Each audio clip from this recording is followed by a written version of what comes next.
தமிழ்நாட்டில் உள்ள 39 மக்களவை தொகுதிகளில் 18வது தொகுதி திருப்பூர். விவசாயத்தையும் தொழில் வளத்தையும் சரிபாதியாக கொண்ட மாவட்டமாக திருப்பூர் திகழ்கிறது. பின்னலாடை உற்பத்தி மூலம் ஆண்டுக்கு 40,000 கோடி ரூபாய் அந்நிய செலாவணியை ஈட்டித்தரும் டாலர் நகரம் திருப்பூர்.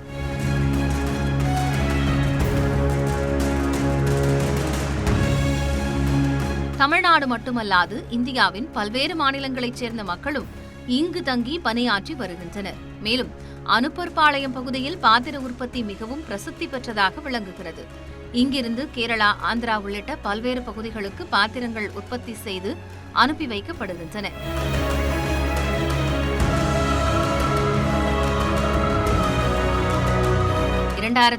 ஆண்டு உதயமான திருப்பூர் மக்களவை தொகுதி பெருந்துறை, பவானி, அந்தியூர், கோபிச்செட்டிப்பாளையம், திருப்பூர் வடக்கு, திருப்பூர் தெற்கு என 6 சட்டமன்ற தொகுதிகளை உள்ளடக்கியது. 2009ற்கு முன்பு வரை கோபிச்செட்டிப்பாளையம் மக்களவை தொகுதியாக இருந்த திருப்பூர் தொகுதியில் 2009ற்கு பிறகு நடந்த 3 மக்களவை தேர்தல்களில் அதிமுக 2 முறையும் இந்திய கம்யூனிஸ்ட் 1 முறையும் வென்றுள்ளன. 2019 மக்களவை தேர்தலில் இந்திய கம்யூனிஸ்ட் வேட்பாளர் கே. சுப்பராயன் 5,08,725 வாக்குகளும், அவரை எதிர்த்து போட்டியிட்ட அதிமுக வேட்பாளர் MSM ஆனந்தன் 4,15,357 வாக்குகளும் பெற்றனர். மக்களவையில் 61% வருகையை பதிவு செய்துள்ள சுப்பராயன் 58 விவாதங்களில் பங்கேற்று 169 கேள்விகளை எழுப்பியுள்ளார். அந்தியூர் பகுதியில் உள்ள மருத்துவமனையின் தரம் உயர்த்தி அவசர சிகிச்சை பிரிவு ஏற்படுத்தியுள்ளார். பர்கூர் பகுதியில் திருமண நிகழ்ச்சிகள் நடத்த முடியாமல் தவித்த மக்களுக்காக சமுதாய கூடங்களை ஏற்படுத்தி கொடுத்துள்ளார். பழங்குடியின மக்கள் அதிகம் வசிக்கும் விளாங்கோம்பை பகுதியில் MP நிதியிலிருந்து வகுப்பறை கட்டப்பட்டு பள்ளி திறக்கப்பட்டுள்ளது. பர்கூர், அந்தியூர் மலைப்பகுதிகளுக்கு அடிக்கடி சென்று மலைவாழ் மக்களின் குறைகளை கேட்டறிந்து தீர்வு கண்டதால் அந்த பகுதிகளில் சுப்பராயனுக்கு நல்ல பெயர் கிடைத்துள்ளது. பொதுப்பணித்துறை வாய்க்காலை ஒட்டி போகிற ஏடி காலனி, அந்த மக்கள் பட்டியலின மக்கள், அவர்களுக்கு சாலை வசதியே இல்லை. அதற்காக ஒரு 12 லட்சம் ரூபாய் ஒதுக்கி சாலை வேலைகள் ஆரம்பிக்கப்பட்டுள்ளன. 4 வருட போராட்டத்திற்கு பின்னர்.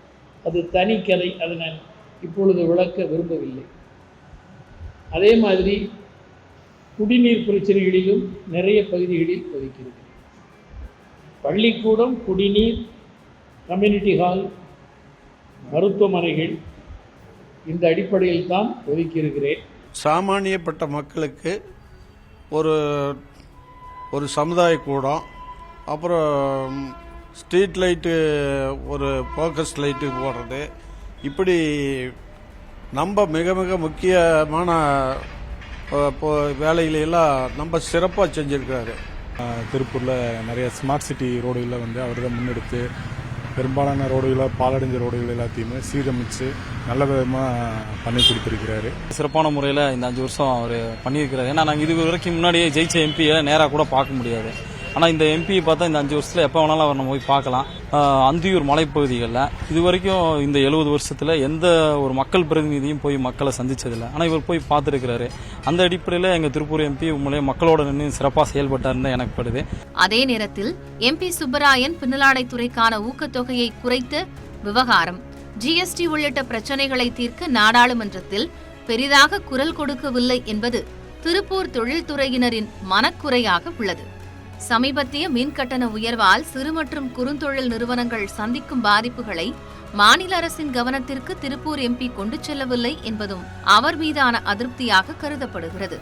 கடந்த 5 ஆண்டுகளில் திருப்பூர் தொகுதிக்கென்று எந்த புதிய திட்டங்களையும் சுப்பராயன் கொண்டு வரவில்லை என்றும் வாக்காளர்கள் கூறுகின்றனர். நொய்யல் ஆற்றில் சாய கழிவு நீரால் ஏற்படும் மாசுபாட்டை தடுக்க எந்த நடவடிக்கையும் MP எடுக்கவில்லை என திருப்பூர் மக்களவை தொகுதி மக்கள் தெரிவித்துள்ளனர். MP தானங்க இந்த தொகுதிக்கு அத்தாரிட்டி, அவரு தாங்க மேலே கொண்டு போகணும். ஒவ்வொரு பிரச்சனையும், மக்கள் பிரச்சனையும் அவரு தானே கொண்டு போகணும். இந்த நூல்வள பிரச்சனைக்கெல்லாம் அவர் எதுவுமே கண்டுக்கவே இல்லை. அவர் இங்கே உள்ள பார்க்கவே இல்லைங்க. இந்த திருப்பூர் பிரச்சனைக்கு எதுக்குமே அவரை நம்ம பார்க்கவே கிடையாது. அந்த அளவுக்கு இந்த தொகுதி பாத்துக்கிறாரு. மார்க்கெட் எல்லாம் ரெடி பண்ணி விடுற அப்படின்னாங்க. ஒன்னும் ரெடியே இன்னும் பண்ணல, அப்படியே கிடக்குது. இன்னும் அந்த பக்கம் இருந்து இந்த பக்கம் வருது அப்படின்னு சொல்லிட்டு இருக்காங்க. திருப்பூர்ல MP ஒண்ணுமே செய்யல. எலெக்ஷன் அப்ப பார்த்ததா, அதுக்கு பின்னாடி பார்க்கவே இல்லை, வரவே இல்லை. ஒன்னும் தொகுதி பக்கமே வரல. செயல்பாட்டில் அதிருப்தியும் எதிர்ப்புகளும் இருப்பது தெரியவந்தாலும் கொடுத்த வாக்குறுதிகளில் சிலவற்றை நிறைவேற்றியிருப்பது சாதகமான அம்சமாகவே பார்க்கப்படுகிறது. நியூஸ் 18 தமிழ்நாடு செய்திகளுக்காக திருப்பூரில் இருந்து செய்தியாளர் பாலாஜி.